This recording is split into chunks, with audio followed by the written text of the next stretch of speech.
Goeiedag, ek groet jou in die kosbare naam van Jesus Christus.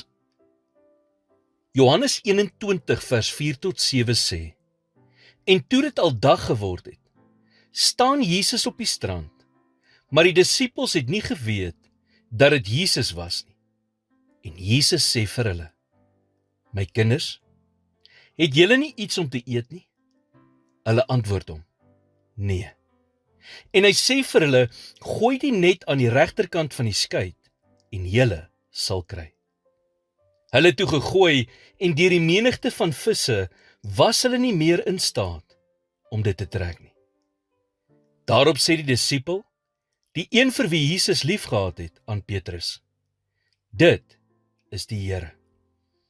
En toe Simon Petrus hoor dat dit die Here is, gord hy sy boekleed om, want hy was naak, en werp homself in die see. Petrus moes 'n besluit maak. Gaan hy die vis los en na Jesus toe gaan?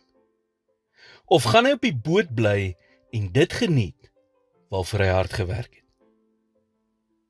En dis 'n toets wat een of ander tyd oor almal van ons se pad kom.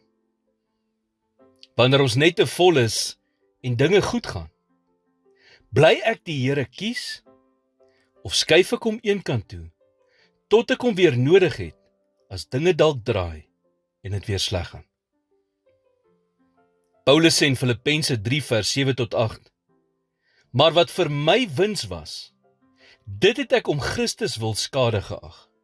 Ja waarlik, ek ag ook alle skade, om die uitnemendheid van die kennis van Christus Jesus, my Here, te wille van wie ek alles prysgegee het en as drek beskou, om Christus as wins te verkry. Paulus het besef, sy ware identiteit lê nie in sy prestasies nie, maar in sy verhouding met Jesus Christus. Voel jy ook so? Daardie dag kon Petrus dalk gevoel het, asof hy alles verbeur het. Maar toe hy die strand bereik, het hy Jesus gevind, besig om vis te braai. Die punt is, wat jy ook al nodig het, kan God in voorsien.